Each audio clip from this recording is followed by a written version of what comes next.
Have you ever noticed how your body can feel tired even when nothing is physically wrong? Have you ever wished there was a gentle way to calm the storm inside you without fighting yourself? Welcome back to the channel. Today we are stepping into a quiet space where sound, intention, and inner training meet. Many people search for medicine Buddha chants at 285 Hz hoping for healing, peace, and a fresh start. Some come because they are in pain. Some come because they feel stuck in their own mind. Some come because life looks fine on the outside but feels heavy on the inside. Whatever brought you here, I want to hold two ideas with you through this entire story. First, sound can be a doorway that helps the nervous system soften so the mind can become clearer. Second, the deepest healing is not only what happens while the chant plays, it is what you choose afterward. Because your choices shape your karma. Your habits shape your character, and your character shapes your destiny. Let us begin in a place that feels very human. Because healing is not a theory. Healing is what you need when you feel worn down, frightened, lonely, or simply tired of carrying yourself. There is a person named Elena. Not the real name, but the story is real in spirit. Elena is the kind of person others rely on. She replies quickly. She helps friend. She does her tasks. She smiles politely. But inside, Elena has been quietly running on empty for a long time. There is no dramatic collapse, no obvious crisis, just a slow thinning of joy. Sleep is light. The chest feels tight sometimes for no clear reason. The mind loops through old worries and future fears. Elena tells herself to be grateful. Elena tells herself it is not that bad, but the body keeps whispering a different truth. One night Elena searches for something, anything, that feels gentle. Not a harsh self-improvement lecture, not a complicated method that demands perfect discipline, just something that can hold her for a moment. She finds a long chant labeled Medicine Buddha in 285 Hz. She presses play. At first she listens like someone watching the rain through a window. She does not expect much, but after a few minutes, she notices her breathing. It is slower. Her shoulders drop. Her eyes soften. It is not a miracle, but it is real. The body is receiving a message it has not received all day. You are allowed to rest. This is the first layer of the teaching. Your nervous system cannot be bullied into peace. It must be invited. If you try to force calm, the mind often fights back. If you offer calm gently, the body begins to trust again. Sound is one way to offer that invitation. But if we stop at relaxation, we miss the deeper medicine. So let us go deeper, not with complicated words, but with a lived understanding. In the tradition connected to the medicine Buddha, healing is not only about removing symptoms. Healing is about clearing ignorance, clearing harmful habits, and cultivating wisdom and compassion. In other words, healing is awakening. Awakening does not mean pretending you are above pain. Awakening means seeing clearly what creates suffering and learning how to respond in a way that reduces it. Karma is at the center of this. Karma is not a threat. Karma is not a superstition. Karma is the simple truth that actions leave traces, and repeated traces become patterns. A harsh word leaves a trace in a relationship. A cruel thought leaves a trace in your heart. A dishonest shortcut leaves a trace in your confidence. A kind act leaves a trace in trust. A patient breath leaves a trace in the nervous system. Over time, these traces become the life you live. That is why healing is inseparable from ethics. Because ethics is not just morality. Ethics is the skill of not creating future suffering. So what does a chant do in this context? A chant can become a daily ritual that reminds you of a direction. It reminds you that you are not only a body with problems. You are also a mind that can learn. You are also a heart that can open. You are also awareness itself, the quiet witness behind every passing mood. Elena keeps listening night after night. Some nights the chant feels like warm water. Some nights it feels like nothing. But she keeps going because she begins to notice a subtle shift. The shift is not that her life suddenly becomes perfect. The shift is that she begins to see herself more honestly. She starts noticing how often she says yes when she wants to say no. She starts noticing how often she scrolls not because she is interested but because she is trying to numb. She starts noticing how often she judges herself for being tired, as if tiredness is a moral failure. These realizations hurt at first, but they also feel like relief, because they reveal where her suffering is actually being manufactured. This is the second layer of the medicine Buddha teaching. The real medicine is not just comfort. The real medicine is insight. Insight is the beginning of freedom. Now I want to show you how this becomes a story of destiny rather than only a story of mood. One morning, Elena wakes up and realizes she does not want to live on automatic anymore. She is tired of being pulled by the same loops. She decides to use the chant as the opening of a new practice. Not a rigid practice that punishes her, but a compassionate practice that trains her. She makes a small space in her room. Nothing fancy. A clean corner, a chair, a glass of water. She sits for 10 minutes with the chant playing softly, and she does one simple thing. She names what she is carrying. Not to complain, not to dramatize, just to see. She says quietly to herself, fear is here. Sadness is here. Exhaustion is here. Then she adds one more line. And I can be kind to what is here. That line changes everything. Because most people suffer twice. First from pain, then from resisting pain. When you resist pain, the pain grows teeth. When you allow pain without surrendering to it, the pain becomes workable. This is a core principle in many wisdom traditions, and it is a practical key to healing. As days pass, Elena begins to pair the chant with one small vow. A vow is not a promise to be perfect. A vow is a direction. Her vow is simple. Today I will not abandon myself. What does that mean in action? It means she will eat before she crashes. It means she will take a walk when her mind is spinning. It means she will speak one honest sentence when she normally performs. It means she will rest without guilt for a few minutes. It means she will apologize when she harms someone rather than defending her ego. Every one of these choices is medicine. Every one of these choices is karma in motion. Now I want to introduce another character, because healing is not only personal, it is relational. There is a man named Raphael. Raphael loves Elena, but he does not understand her inner fatigue. When she seems distant, he assumes she is unhappy with him. When she needs quiet, he takes it personally. They begin to circle each other like two people trying to hug while wearing armor. Elena feels misunderstood. Raphael feels rejected. Their home becomes tense. One night, Elena plays the chant quietly while cooking. Raphael walks in and hears it. He jokes at first, because joking is his shield. But then he stops. He notices something in Elena. Her movements are slower. Her face is softer. The air feels less sharp. Raphael sits down and listens. He does not know the meaning, but he feels the effect. And something happens inside him that he did not expect. His own chest loosens. He realizes he has been carrying stress too, just in a different shape.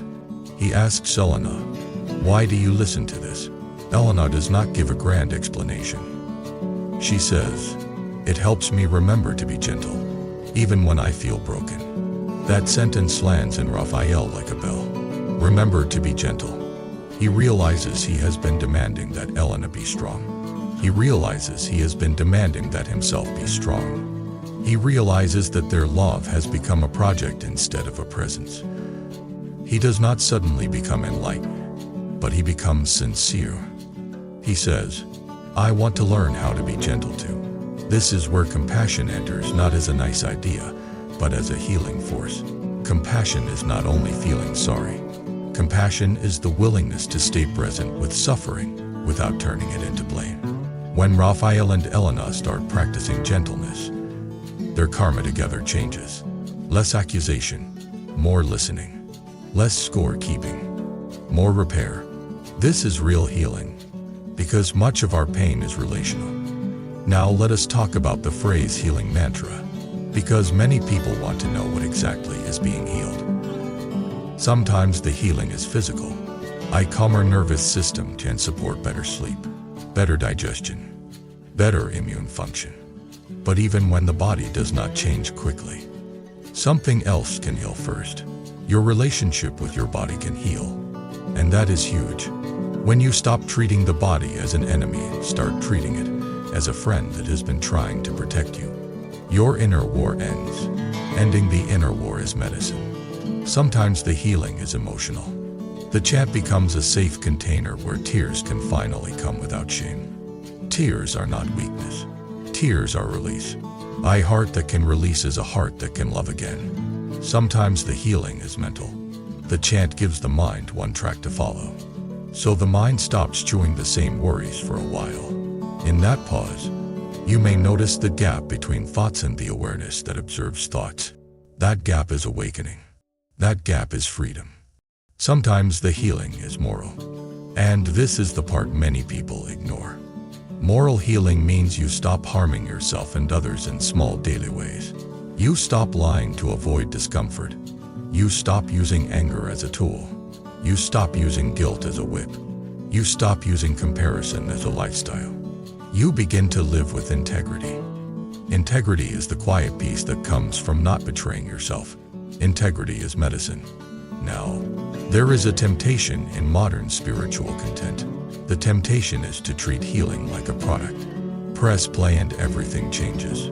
But the deeper traditions never taught that. They taught practice. They taught cause and effect. They taught that wisdom must be embodied. So let us imagine the chant as a teacher. What does it teach without words? It teaches steadiness. It teaches repetition. It teaches returning. Returning to breath. Returning to kindness. Returning to awareness. Returning to the possibility that your life can be guided by wisdom rather than by impulse. This is exactly how destiny changes. Destiny changes when returning becomes your habit. If your habit is to react, your destiny becomes messy. If your habit is to return, your destiny becomes cleaner. Elena begins to notice that she used to treat stress like an emergency. Now she treats stress like weather. Weather comes and goes. She still takes action when needed, but she stops panicking. Panic is expensive. Panic costs health. Panic costs relationships. Panic costs good judgment.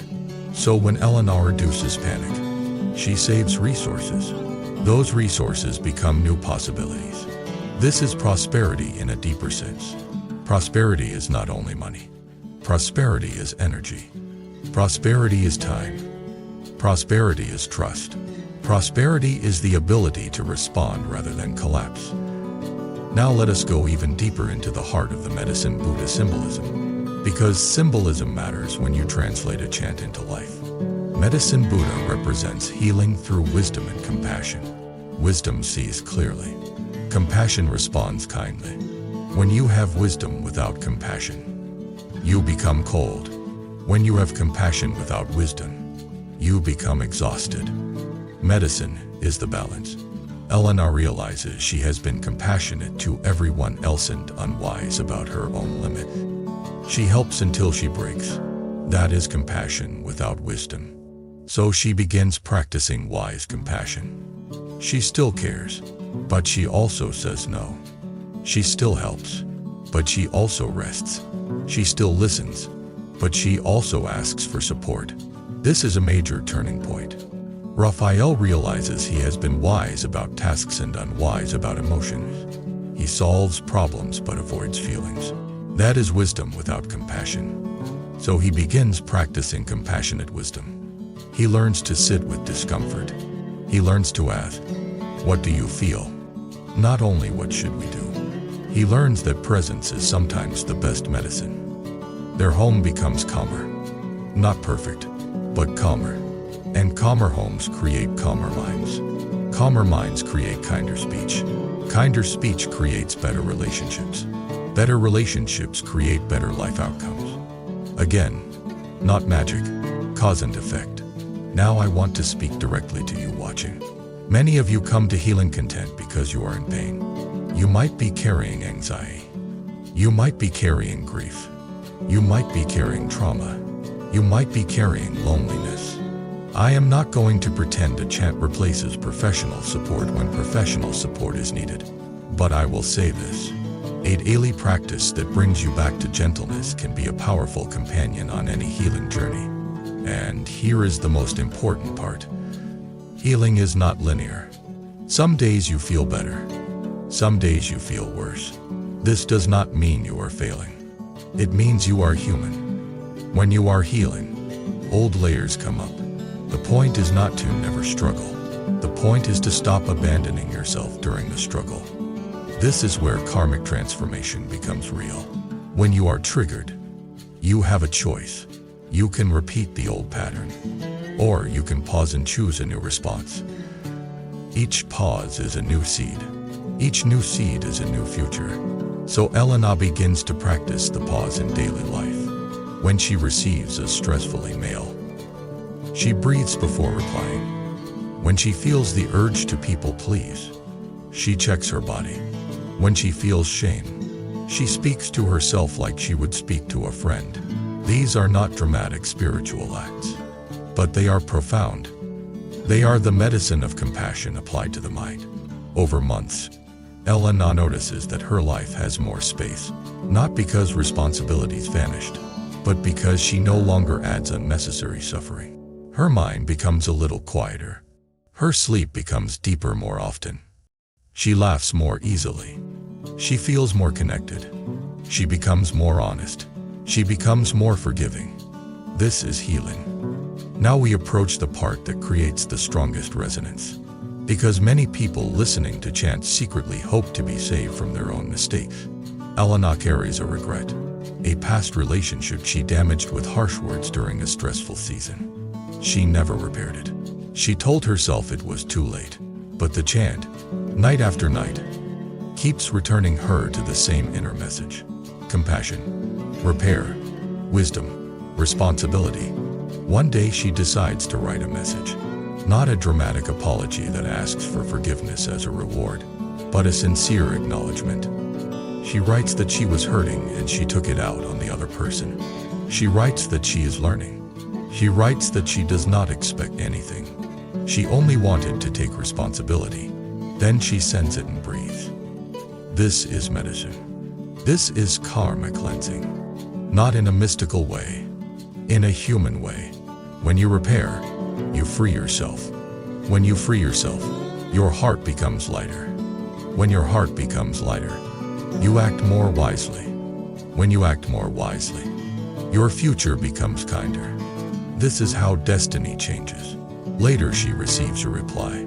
Not perfect, not instantly loving, but honest. The other person says they appreciate the message. They say it mattered. Elena cries, not because everything is fixed, but because something inside her is no longer locked in shame. Shame is one of the biggest illnesses of the soul. Shame tells you you are bad, so you hide. Hiding prevents repair. Repair prevents growth. Growth prevents awakening. Compassion dissolves shame by bringing light without cruelty. That is why the Medicine Buddha theme is so powerful. It says you can heal without hatred. Now I want to bring the teaching to a close with a grounded reflection. If you listen to chants, let them be a doorway, not a hiding place. Use the calm to see clearly. Use the clarity to choose wisely. Use the wisdom to act with compassion. Use compassion to repair your karma.